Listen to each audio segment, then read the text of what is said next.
ಸ್ನೇಹಿತರೆ, ಮೀಡಿಯಾ ಮಾಸ್ಟರ್ಸ್ಗೆ ಸ್ವಾಗತ ಸುಸ್ವಾಗತ. ಗೆಳೆಯರೆ, ಇತ್ತೀಚೆಗಷ್ಟೇ ಆ ದೇಶ ಭಾರತವನ್ನು ಹೆದರಿಸೋ ಪ್ರಯತ್ನವನ್ನು ಮಾಡ್ತು. ನೀವು ನಮ್ಮ ಶತ್ರುಗಳಿಗೆ ಆಯುಧ ಸರಬರಾಜು ಮಾಡ್ತಾ ಇದ್ದೀರಿ, ಇದು ಹೀಗೆ ಮುಂದುವರೆದ್ರೆ ನಾವು ಸುಮ್ಮನಿರೋದಿಲ್ಲ ಅಂತ ಅಬ್ಬರಿಸ್ತು. ಈಗ ಅದೇ ದೇಶ ಭಾರತದ ಆಯುಧಗಳು ನಮಗೂ ಬೇಕು, ಅದನ್ನು ನಮಗೂ ಕೊಡೋದಕ್ಕೆ ಹೇಳಿ ಪ್ಲೀಸ್ ಅಂತ ಭಾರತದ ಮಿತ್ರ ದೇಶದ ಮೂಲಕ ಭಾರತಕ್ಕೊಂದು ಮನವಿಯನ್ನ ಕಳುಹಿಸಿಕೊಡ್ತಾ ಇದೆ. ಹಾಗಾದ್ರೆ ಯಾವ್ದು ಆ ದೇಶ?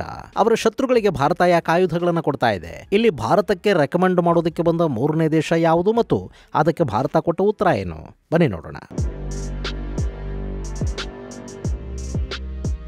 ಗೆಳೆಯರೆ, ಭಾರತ ಇವತ್ತು ನಾನಾ ದೇಶಗಳಿಗೆ ತನ್ನ ಆಯುಧಗಳನ್ನು ಮಾರಾಟ ಮಾಡ್ತಾ ಇದೆ. ಆಯುಧ ಆಮದುದಾರ ಅನ್ನೋ ಪಟ್ಟದಿಂದ ರಫ್ತುದಾರ ಅಂತ ಕರೆಸ್ಕೊಳ್ಳೋದಕ್ಕೆ ಭಾರತ ಹೋಗ್ತಾ ಇದೆ. ಇವತ್ತು ಭಾರತದ ಜೊತೆ ಅತಿ ಹೆಚ್ಚು ರಕ್ಷಣಾ ವಹಿವಾಟನ್ನು ನಡೆಸ್ತಾ ಇರೋ ಮೂರನೇ ದೇಶ ಅಂತ ಕರೆಸ್ಕೊಳ್ತಾ ಇರೋದು ಆರ್ಮೇನಿಯಾ. ನಮ್ಮ ರಾಕೆಟ್ ಲಾಂಚರ್ಗಳು, ಏರ್ ಡಿಫೆನ್ಸ್ ಸಿಸ್ಟಮ್, ಮಿಸೈಲುಗಳು, ಈಗ ಭಾರತ ನಿರ್ಮಾಣ ಮಾಡ್ತಾ ಇರೋ ಯುದ್ಧ ವಿಮಾನಗಳಿಗೆ ಕೂಡ ಆರ್ಮೇನಿಯಾ ಬೇಡಿಕೆ ನೀಡ್ತಾ ಇದೆ. ನಿಮಗೆ ಆರ್ಮೇನಿಯಾ ಮತ್ತು ಅಜರ್ಬೈಜಾನ್ನ ಸಂಘರ್ಷದ ಬಗ್ಗೆ ಗೊತ್ತೇ ಇದೆ ಅಲ್ವಾ? ಇಲ್ಲಿ ಮ್ಯಾಪ್ ಅಲ್ಲಿ ನೀವು ನೋಡ್ತಾ ಇದ್ದೀರಲ್ಲ, ಇದು ಆರ್ಮೇನಿಯಾ ಹಾಗೂ ಇದು ಅಜರ್ಬೈಜಾನ್. ಒಂದು ಕಾಲಕ್ಕೆ ಎರಡೂ ಕೂಡ ಸೋವಿಯತ್ನ ಭಾಗನೇ ಆಗಿದ್ವು. ಸೋವಿಯತ್ ಪತನ ನಂತರ ಎರಡೂ ಪ್ರತ್ಯೇಕ ದೇಶಗಳಾದವು. ಆರ್ಮೇನಿಯಾದಲ್ಲಿ ಕ್ರೈಸ್ತರ ಸಂಖ್ಯೆ ಹೆಚ್ಚಿದೆ, ಅಜರ್ಬೈಜಾನಲ್ಲಿ ಮುಸ್ಲಿಮರು ಹೆಚ್ಚು.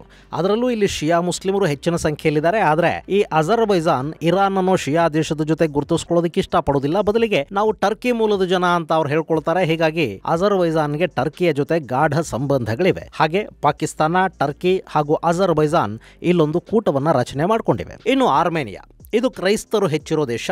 ಈ ಹಿಂದೆ ಪ್ರತ್ಯೇಕ ದೇಶಗಳಾಗಿ ರೂಪುಗೊಂಡವಲ್ಲ, ಆಗ ಗಡಿ ವಿಭಜನೆ ಅನ್ನೋದು ಎರಡೂ ದೇಶಗಳ ನಡುವೆ ಸರಿಯಾಗಿ ಆಗಲಿಲ್ಲ.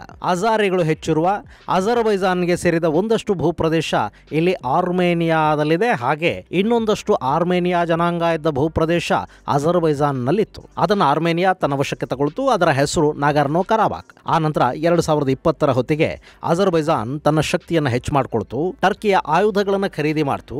ಅಲ್ಲಿಗೆ ಬೈರಕ್ತಾರ್ ಡ್ರೋನ್ ಹೋದವು. ಹಾಗೆ ಈ ದೇಶ ಇರಾನ್ನ ವಿರುದ್ಧ ಇದ್ದಿದ್ರಿಂದ ಇಸ್ರೇಲ್ ಕೂಡ ಈ ಅಜರ್ಬೈಜಾನ್ಗೆ ಸಹಾಯ ಮಾಡ್ತು. ಇಲ್ಲಿ ಇಸ್ರೇಲ್ನ ಮೊಸಾದ್ಗೆ ಅಜರ್ಬೈಜಾನ್ ಜಾಗ ಕೊಟ್ಟಿದೆ. ಇಲ್ಲಿಂದ ಮೊಸಾದ್ ಟರ್ಕಿ, ಇರಾನ್ ಹಾಗೂ ಇನ್ನಿತರ ಮಧ್ಯಪ್ರಾಚ್ಯ ಹಾಗೂ ಯುರೇಷಿಯಾದ ದೇಶಗಳ ಮೇಲೆ ಕಣ್ಣಿಡುವುದಕ್ಕೆ ಸಾಧ್ಯ ಆಗ್ತಾ ಇದೆ. ಹೀಗಾಗಿ ಅವರಿಗೆ ಇಸ್ರೇಲ್ ಕೂಡ ಆಯುಧ ಸಹಾಯವನ್ನು ಮಾಡ್ತು. ಮತ್ತೊಂದು ಕಡೆ ಆರ್ಮೇನಿಯಾಗೆ ರಷ್ಯಾ ಜೊತೆ ರಕ್ಷಣಾ ಒಪ್ಪಂದಗಳಿದ್ವು. ಅಲ್ಲಿ ರಷ್ಯಾದ ಸೇನಾ ನೆಲೆ ಕೂಡ ಇತ್ತು. ಆದರೆ ಅಗತ್ಯ ಸಂದರ್ಭದಲ್ಲಿ ರಷ್ಯಾ ಆರ್ಮೇನಿಯಾದ ನೆರವಿಗೆ ನಿಂತುಕೊಳ್ಳಿಲ್ಲ. ಅಲ್ಲಿಗೆ 2020 ಯುದ್ಧದಲ್ಲಿ ಆರ್ಮೇನಿಯಾ ವಿರುದ್ಧ ಅಜರ್ಬೈಜಾನ್ಗೆ ಗೆಲುವು ಸಿಕ್ತು. ಆ ನಂತರ ಕೂಡ ಈ ಸಂಘರ್ಷ ನಿಧಾನಗತಿಯಲ್ಲಿ ಮುಂದುವರಿತಲೇ ಇದೆ. ಈಗ ಅಜರ್ಬೈಜಾನ್ ಆರ್ಮೇನಿಯಾದ ಇನ್ನಷ್ಟು ಭೂಭಾಗವನ್ನು ಆಕ್ರಮಿಸಿಕೊಳ್ಳೋದಕ್ಕೆ ಹೊಂಚು ಹಾಕ್ತಾ ಇದೆ. ಅವರ ಕಣ್ಣಿರುವುದು ಇರಾನ್ ಹಾಗೂ ಆರ್ಮೇನಿಯಾಗಳನ್ನ ಸಂಪರ್ಕಿಸುವ ಈ ಜಾಂಗೆಜುರ್ ಕಾರಿಡಾರ್ನ ಮೇಲೆ. ಈ ಕಾರಿಡಾರ್ ಅನ್ನ ಆಕ್ರಮಿಸಿಕೊಂಡು ಬಿಡೋದಕ್ಕೆ ಅಜರ್ಬೈಜಾನ್ ಈಗ ಸಿದ್ಧತೆಗಳನ್ನು ಮಾಡಿಕೊಳ್ತಾ ಇದೆ. ಇಂಥ ಸಂದರ್ಭದಲ್ಲೇ ಆರ್ಮೇನಿಯಾ ಭಾರತದ ನೆರವನ್ನು ಕೇಳಿತು. ಭಾರತ ಆರ್ಮೇನಿಯಾಗೆ ಆಯುಧಗಳನ್ನು ಮಾರಾಟ ಮಾಡೋದಕ್ಕೆ ಒಪ್ಪಿಗೆಯನ್ನು ಕೂಡ ಕೊಡ್ತು.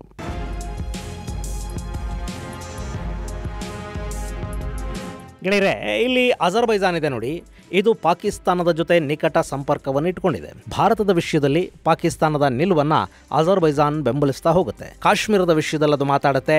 ಸಿಎಎ ವಿರುದ್ಧ ಅಜರ್ಬೈಜಾನ್ ಪಾಕಿಸ್ತಾನದ ನಿಲುವನ್ನು ಬೆಂಬಲಿಸಿ ಮಾತಾಡ್ತು. ವಿಶ್ವಸಂಸ್ಥೆಯ ಭದ್ರತಾ ಮಂಡಳಿಯಲ್ಲಿ ಭಾರತಕ್ಕೆ ಕಾಯಂ ಸದಸ್ಯತ್ವ ಸಿಗೋದನ್ನ ವಿರೋಧಿಸುವ ದೇಶಗಳ ಪಟ್ಟಿಯಲ್ಲಿ ಈ ಅಜರ್ಬೈಜಾನ್ ಕೂಡ ಇದೆ. ಹಾಗೆ ಟರ್ಕಿ ಕೂಡ ಭಾರತದ ವಿರುದ್ಧ ಪಾಕಿಸ್ತಾನವನ್ನ ಬೆಂಬಲಿಸಿ ಮಾತಾಡ್ತಾ ಇರುತ್ತೆ. ಹೀಗಾಗಿ ಪಾಕ್ ಟರ್ಕಿ ಕೂಟದ ಅಜರ್ಬೈಜಾನ್ ವಿರುದ್ಧ ಅದರ ಶತ್ರು ದೇಶ ಆರ್ಮೇನಿಯಾ ಆಯುಧ ಸಹಾಯವನ್ನು ಕೇಳಿದಾಗ ಭಾರತ ಇಲ್ಲ ಅನ್ನೋದಕ್ಕೆ ಹೋಗಲಿಲ್ಲ. ಈ ಆರ್ಮೇನಿಯಾ ಯಾವತ್ತೂ ಭಾರತದ ವಿರುದ್ಧ ಮಾತಾಡಿಲ್ಲ. ಭಾರತದ ಆಂತರಿಕ ಸಮಸ್ಯೆಗಳಲ್ಲಿ ಮೂಗು ತೂರಿಸೋದಕ್ಕೆ ಹೋಗಿಲ್ಲ. ಇನ್ನು ಅವರು ನಮಗೆ ಆಯುಧಗಳನ್ನ ಮಾರಾಟ ಮಾಡಿ ಅಂತ ಕೇಳಿದ್ರು. ಹೀಗಾಗಿ ಈ ಅವಕಾಶವನ್ನ ಭಾರತ ಯಾಕೆ ಬಿಟ್ಟುಕೊಡುತ್ತೆ? ಆರ್ಮೇನಿಯಾಗೆ ಸ್ವಾತಿ ರಡಾರ್ಗಳನ್ನ ಭಾರತ ಕೊಡ್ತು. ಅವು ಚೆನ್ನಾಗಿ ಕೆಲಸ ಮಾಡಿದ್ವು. ಆನಂತರ ಪಿನಾಕ ಮಲ್ಟಿ ಬ್ಯಾರಲ್ ರಾಕೆಟ್ ಲಾಂಚರ್ಗಳು, ಆಕಾಶ್ ಏರ್ ಡಿಫೆನ್ಸ್ ಸಿಸ್ಟಮ್, ಹೀಗೆ ನಾನಾ ರೀತಿಯ ಆಯುಧಗಳು ಆರ್ಮೇನಿಯಾನ ತಲುಪಿದ್ವು. ಇದರಿಂದ ಅಜರ್ಬೈಜಾನ್ ಸಿಡಿಮಿಡಿಗುಟ್ಟೋದಕ್ಕೆ ಶುರು ಮಾಡ್ತು. ನೀವು ಹೀಗೆ ಮಾಡ್ತಾ ಹೋದ್ರೆ ನಾವು ಸುಮ್ಮನಿರೋದಿಲ್ಲ ಅಂತ ಅಜರ್ಬೈಜಾನ್ ಭಾರತಕ್ಕೆ ಧಮಕಿ ಕೊಡ್ತು.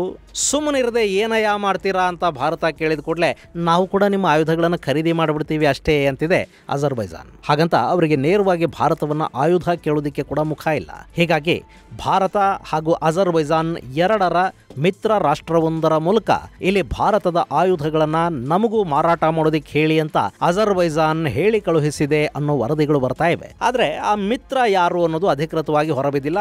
ಇಲ್ಲಿ ಎರಡೂ ದೇಶಗಳಿಗೂ ಮಿತ್ರ ಅಂತ ಇರೋದು ಇಸ್ರೇಲೇ.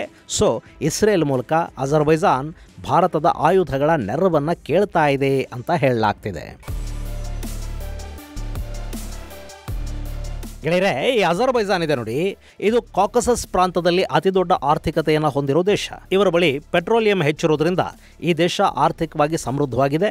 ಭಾರತದ ಆಯುಧಗಳನ್ನು ಖರೀದಿ ಮಾಡೋದ್ರಿಂದ ಅವರಿಗೆ ಎರಡೆರಡು ಲಾಭಗಳಾಗುತ್ತವೆ. ಒಂದು, ಅತ್ಯಂತ ಕಡಿಮೆ ಬೆಲೆಗೆ ಅತ್ಯಂತ ಶಕ್ತಿಶಾಲಿ ಆಯುಧಗಳು ಅವರ ಬತ್ತಳಿಕೆಯನ್ನು ಸೇರುತ್ತವೆ. ಹಾಗೆ ಈಗ ಅವರ ಶತ್ರು ದೇಶಕ್ಕೆ ಸಿಗ್ತಾ ಇರೋ ಆಯುಧ ಸರಬರಾಜು ನಿಂತು ಹೋದ್ರೆ ಸಹಜವಾಗಿ ಆರ್ಮೇನಿಯಾ ತಾಕತ್ತನ್ನು ಕಳ್ಕೊಳ್ಳುತ್ತೆ. ಅಂದ್ರೆ ಇಲ್ಲಿ ಅಜರ್ಬೈಜಾನ್ಗೆ ಭಾರತದ ಆಯುಧ ಶಕ್ತಿ ಎಂಥದ್ದು ಅನ್ನೋದು ಗೊತ್ತಾಗಿರೋದ್ರಿಂದ ನಮ್ಮ ವಿರುದ್ಧ ನಮ್ಮ ಶತ್ರುಗಳಿಗೆ ಭಾರತ ಆಯುಧಗಳನ್ನು ಕೊಡೋದು ಬೇಡ, ನಿಲ್ಲಿಸೋದಕ್ಕೆ ಹೇಳಿ ಅವರು ಎಷ್ಟು ಖರೀದಿ ಮಾಡ್ತಾರೋ ಅಷ್ಟೇ ಆಯುಧಗಳನ್ನು ನಾವು ಭಾರತದಿಂದ ಖರೀದಿ ಮಾಡ್ತೀವಿ ಅಂತ ಅಜರ್ಬೈಜಾನ್ ಮಿತ್ರ ದೇಶದ ಮೂಲಕ ಭಾರತದ ಮುಂದೆ ಅಹವಾಲನ್ನು ಇರಿಸಿದೆ. ಗೆಳೆಯರೆ, ಇಲ್ಲಿ ಭಾರತ ಆರ್ಮೇನಿಯಾದ ಕೈ ಬಿಟ್ಟುಬಿಟ್ರೆ ಆರ್ಮೇನಿಯಾಗೆ ದೊಡ್ಡ ಪ್ರಮಾಣದ ನಷ್ಟ ಆಗುತ್ತೆ. ಸದ್ಯಕ್ಕೆ ಭಾರತ, ಗ್ರೀಸ್, ಫ್ರಾನ್ಸ್ ಕೂಟ ಆರ್ಮೇನಿಯಾದ ಬೆಂಬಲಕ್ಕೆ ನಿಂತ್ಕೊಂಡಿದೆ. ಹಾಗೆ ಇರಾನ್ ಕೂಡ ಆರ್ಮೇನಿಯಾಗೆ ಬೇಕಾದ ಆಯುಧಗಳು ಹಾಗೂ ಮತ್ತಿತರ ಸಹಾಯವನ್ನು ಮಾಡುತ್ತೆ. ಭಾರತದ ಆಯುಧಗಳು ಆರ್ಮೇನಿಯಾನ ತಲುಪಬೇಕು ಅಂದ್ರೆ ಅವು ಹೋಗಬೇಕಾದ ಮಾರ್ಗ ಕೂಡ ಇರಾನ್ನ ಮೂಲಕವೇ ಈ ಝಾಂಗುಜಾರ್ ಕಾರಿಡಾರ್ ಅನ್ನ ಹಾದು ಹೋಗಬೇಕಾಗಿದೆ. ಹೀಗಾಗಿ ಈ ಕಾರಿಡಾರ್ ಅನ್ನೇ ತನ್ನ ವಶಕ್ಕೆ ತಗೊಂಡು ಇರಾನ್ ಜೊತೆಗಿನ ಆರ್ಮೇನಿಯಾದ ಸಂಪರ್ಕವನ್ನೇ ಕಡಿತ ಮಾಡಿಬಿಡಬೇಕು ಅನ್ನೋದು ಇಲ್ಲಿ ಅಜರ್ಬೈಜಾನ್ನ ಬಯಕೆ. ಇನ್ನು ಇಲ್ಲಿ ಆಯುಧಗಳನ್ನು ಅಜರ್ಬೈಜಾನ್ಗೂ ಮಾರಾಟ ಮಾಡಿ ಅನ್ನೋ ಮೀಡಿಯೇಷನ್ ಅನ್ನು ತಂದ ದೇಶಕ್ಕೆ ಭಾರತ ಯಾರಿಗೆ ಆಯುಧ ಮಾರಾಟ ಮಾಡಬೇಕು, ಯಾರನ್ನ ಮಿತ್ರರನ್ನಾಗಿ ಸ್ವೀಕರಿಸಬೇಕು ಅನ್ನೋದು ನಮ್ಮ ನಿರ್ಧಾರಕ್ಕೆ ಬಿಟ್ಟು ವಿಷಯ. ನಮ್ಮ ಸಂಬಂಧ ಸ್ನೇಹದ ಮೇಲೆ ಆಧಾರಪಟ್ಟಿರುತ್ತೆ ಹೊರತು ಅದಕ್ಕೆ ಮೂರನೇ ವ್ಯಕ್ತಿಗಳ ಮಧ್ಯಸ್ಥಿಕೆ ಬೇಕಾಗೋದಿಲ್ಲ ಅಂತ ಹೇಳೋ ಮೂಲಕ ಆರ್ಮೇನಿಯಾನ ಬಿಟ್ಟು ನಾವು ಅವರ ಶತ್ರುಗಳಿಗೆ ಆಯುಧ ಕೊಡೋದಿಲ್ಲ ಅಂತ ಖಚಿತ ದನಿಯಲ್ಲಿ ಹೇಳಿದೆ. ಗೆಳೆಯರೆ, ಆಯುಧ ವ್ಯಾಪಾರ ಅನ್ನೋದು ನಾವು ಸಾಫ್ಟ್ವೇರ್ ಅನ್ನೋ, ಬಟ್ಟೆನೋ, ಆಹಾರ ಪದಾರ್ಥಗಳನ್ನು ಮಾರಾಟ ಮಾಡಿದ ಹಾಗಲ್ಲ. ಅಲ್ಲಿ ನಂಬಿಕೆ ಅನ್ನೋದು ತುಂಬಾ ಮುಖ್ಯ ಆಗುತ್ತೆ. ಈಗ ನಾವು ರಷ್ಯಾದಿಂದ ಆಯುಧ ಖರೀದಿ ಮಾಡ್ತಾ ಇದ್ದೀವಿ, ಫ್ರಾನ್ಸ್ನಿಂದ, ಇಸ್ರೇಲ್ನಿಂದ ಕೂಡ ಆಯುಧ ಖರೀದಿ ಮಾಡ್ತೀವಿ. ರಷ್ಯಾ, ಫ್ರಾನ್ಸ್, ಇಸ್ರೇಲ್ಗಳು ನಮಗೆ ಆಯುಧಗಳನ್ನು ಕೊಟ್ಟು ನಾಳೆ ಅದೇ ಆಯುಧಗಳನ್ನು ಪಾಕಿಸ್ತಾನಕ್ಕೂ ಕೊಡುತ್ತವೆ ಅಂದ್ರೆ ನಾವು ಆ ದೇಶಗಳ ಜೊತೆಗಿನ ಸಂಬಂಧಗಳನ್ನು ಮುಂದುವರಿಸ್ತೀವ? ಇಂಪಾಸಿಬಲ್ ಅಲ್ವಾ? ಇದು ಹಾಗೇನೆ. ಅವರು ಹಣ ಕೊಡ್ತಾರೆ, ನಮ್ಮ ಆಯುಧಗಳು ಮಾರಾಟ ಆಗತ್ವೆ ಅಂತ ಎರಡೆರಡು ದೇಶಗಳಿಗೆ ಆಯುಧ ಮಾರಾಟ ಮಾಡೋದು ಸರಿಯಾದ ವಿಧಾನ ಅಲ್ಲ. ಅದು ಮುಂದಿನ ದಿನಗಳಲ್ಲಿ ಭಾರತದ ಮೇಲಿನ ನಂಬಿಕೆಗೆ ಪೆಟ್ಟು ಕೊಡುತ್ತೆ. ಹೀಗಾಗಿನೇ ನಾವು ನಮ್ಮ ಸ್ನೇಹಿತರಿಗೆ ಬಿಟ್ಟು ಬೇರೆಯವರಿಗೆ ಆಯುಧವನ್ನು ಕೊಡೋದಿಲ್ಲ ಅಂತ ಇಲ್ಲಿ ಭಾರತ ಸ್ಪಷ್ಟವಾಗಿ ಹೇಳ್ತಾ ಇದೆ. ಹಾಗಂತ ಭಾರತ ಮತ್ತು ಅಜರ್ಬೈಜಾನ್ ನಡುವೆ ವ್ಯಾಪಾರಗಳೇ ಇಲ್ಲ ಅಂತಲೂ ಅಲ್ಲ. ಎರಡೂ ದೇಶಗಳ ನಡುವೆ ಇತ್ತೀಚೆಗೆ ವ್ಯಾಪಾರ ಸಂಬಂಧಗಳ ವೃದ್ಧಿ ಕೂಡ ಆಗಿದೆ. 2005ರಲ್ಲಿ ಸುಮಾರು 50 ಮಿಲಿಯನ್ನಷ್ಟು ವ್ಯಾಪಾರ ಎರಡು ದೇಶಗಳ ನಡುವೆ ನಡೀತಿತ್ತು. 2021ಕ್ಕೆ ಅದು $700 ಮಿಲಿಯನ್ ಏರಿಕೆ ಆಯಿತು. 2022ರ ಹೊತ್ತಿಗೆ ಅದು $1.8 ಬಿಲಿಯನ್ ಆಯಿತು. ಅಕ್ಕಿ, ಸ್ಮಾರ್ಟ್ಫೋನ್, ಅಲ್ಯೂಮಿನಿಯಂ ಆಕ್ಸೈಡ್, ಮಾಂಸ, ಔಷಧಗಳು, ವ್ಯಾಕ್ಸಿನ್ ಮುಂತಾದವುಗಳನ್ನು ಭಾರತ ಅಜರ್ಬೈಜಾನ್ಗೆ ರಫ್ತು ಮಾಡುತ್ತೆ.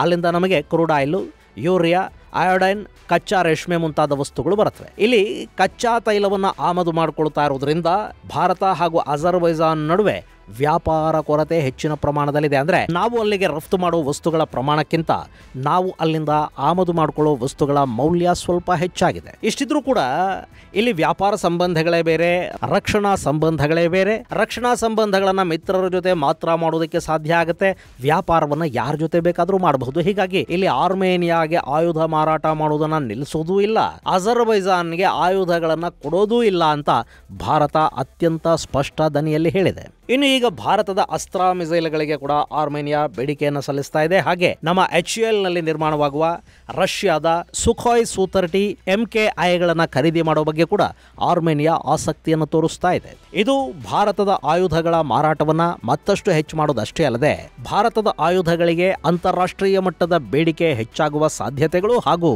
ಆಯುಧ ಮಾರಾಟ ಕ್ಷೇತ್ರದಲ್ಲಿ ಭಾರತದ ಮೇಲಿನ ನಂಬಿಕೆಯನ್ನ ಹೆಚ್ಚು ಮಾಡುವ ಕೆಲಸವನ್ನು ಕೂಡ ಇದು ಮಾಡುತ್ತೆ ಅಂತ ವಿಶ್ಲೇಷಿಸಲಾಗ್ತಾ ಇದೆ. ಇದು ಗೆಳೆಯರೆ, ಆರ್ಮೇನಿಯಾದ ಶತ್ರು ಅಜರ್ಬೈಜಾನ್ ನಮಗೂ ನಿಮ್ಮ ಆಯುಧಗಳನ್ನು ಕೊಡಿ ಅಂತ ಭಾರತಕ್ಕೆ ಮಾಡಿಕೊಳ್ತಾ ಇರೋ ಮನವಿ ಹಾಗೂ ಅದನ್ನು ತಿರಸ್ಕರಿಸಿದ ಭಾರತದ ನಿಲುವಿಗೆ ಸಂಬಂಧಪಟ್ಟ ಒಂದಷ್ಟು ಮಾಹಿತಿ. ಮುಂದಿನ ಸಂಚಿಕೆಯಲ್ಲಿ ಮತ್ತಷ್ಟು ವಿಶೇಷಗಳ ಜೊತೆ ಮತ್ತೆ ಭೇಟಿಯಾಗೋಣ. ಅಲ್ಲಿವರೆಗೆ ಜೈ ಹಿಂದ್, ಜೈ ಕರ್ನಾಟಕ.